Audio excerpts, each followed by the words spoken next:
since we got Glenn Hoddle here, and I'm not sure how long you're going to be with us for, but thank you for taking the time. I thought I was off, but I'm not just yet. still here. Not just yet. I want to ask, what are the title hopes for Arsenal, do you feel, right now? Because City dropped points yesterday. It was a great opportunity, but Liverpool keep on winning. Yeah, I mean, to be honest, I think Arsenal haven't got any wriggle room, really.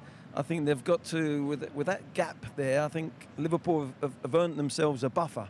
They can afford to lose one and maybe draw one. For Arsenal, not Man City, but for Arsenal, it's a big thing. They've got to win to catch Liverpool, and I'm not sure they're going to be capable of doing that. They showed a good effort here today, though, going up and coming back again at the end and nearly got the winner. They'll win their games, I'm sure, but for me, I can't see them, from this position, I can't see them winning the Premier League this year at the moment, no. I mean, for Liverpool, do you expect them to go all the way? That's the question that has to be asked right now. Well, they're showing so many signs. I think you have to do that in the Premier League now. You have to go out to try and win every game. The points that you've got to get on the board. And Liverpool was so positive. They're creating chances, they're winning games. I think Arsenal at times this season, they go into games and not try and lose it. And that might be their biggest issue. But 9 points is a big... that's a big gap. That's a big gap. You think they should be trying to go for the juggler more often? I think that's the Premier League now. I think the teams now in the last few years, like Man City, they go out to win every game. And yeah, if you're going out, I think recently Arsenal have had a little bit of a mentality of not losing the game. But if they've got to change that mentality, go out and win every week, and they certainly do now with the gap that's there with Liverpool. Who are the favourites, Scott? Ooh, it's a really good question, because, I mean, you only need to look back at the Carabao Cup final last season where Liverpool won, and then they're on their way to the quadruple, apparently. And we know what happened after that. So there's a long season to go. Yeah. Look, Arne Slot, what he's done, and it's been absolutely seamless for him to come in. OK, the fixture list was a little bit kind, but you still have to win the games. They lost against Forest at home, bounce back, they keep on winning, and then the momentum builds. And they look really almost even more in control than they were under Jurgen Klopp, where it was great football, it was brilliant to watch, it was very attacking, but it looked as if, okay, now, even yesterday against Aston Villa, they controlled the game, didn't they?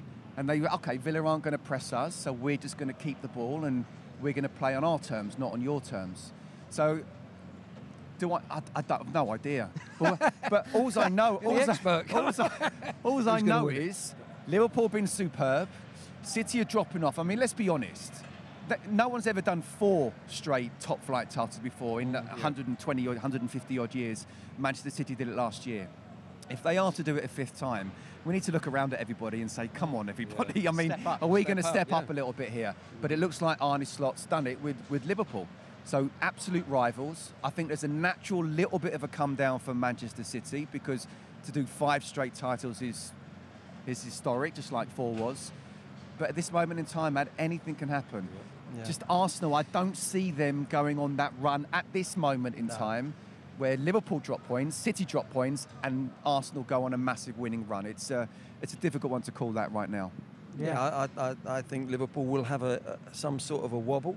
Man City have lost 2 massive players for them, and that's their wobble. They'll come again. I think Arsenal have been on the back foot with some of their Odegaard they've missed. Obviously, Rice has been out a little bit. Whether Liverpool get those type of players out, if they lose Van Dijk, for instance, or they lose a centre forward, I think midfield they've got enough there to share around. You're not going to lose out in midfield area with the way they play. But there will come a little bit of a wobble. That's the test. That's the test for their squad. Man City's squad has been tested. Arsenal's squad's been tested. Liverpool's hasn't at the moment. And there's some big games for them to come. If they come through them, wow, I can see them winning it. If you're the Arsenal manager, do you believe that they need a centre forward? We were talking before. They need that centre forward to step up and really have a chance of winning. I don't think you can put your hat on Jesus playing up there. No. Havertz needs a rest at times. He plays for his country as well. Yeah. It's not like he's having 2 weeks off on an international week. Yeah. So he does need a rest, and he will have a burnout if not. I do think that they do need another centre forward in some sort of shape or form. How they see it, I don't know. But I think that's a key moment for them.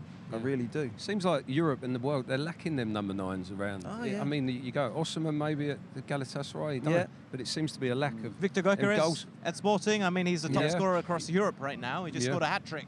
But it's funny, in world football now, your strikers are your wide men. Yeah. They're the ones that look at Salah, look at, Neto today. Your wide men become the centre forward. They become the inside forward, the old inside. They get in the box from those positions because fullbacks are so high. They're sometimes, they showed good width today, Chelsea, but sometimes it's your fullback that's the highest and widest player on the pitch. So your wide men, they've got to have the ability to go in and become centre forwards. And that's how it is in a lot of teams. So that big number 9, the Haaland's a bit of a freak at the end of the day. But there's not many of them around now. No. Yeah. Sorry, Scott, I know you want to say something. I'm looking at you. No. I agree. I mean, Haaland's a freak in any era, to be honest with you. He's that good. Wow. Gyökeres, I think, is a big call. Let's not forget a couple of seasons ago he was playing for Coventry. So it'd be a massive jump, but he has been brilliant for Sporting for sure. Be interesting to see whether Amorim says, I'll have some of you because I know how good you are on a day-to-day basis.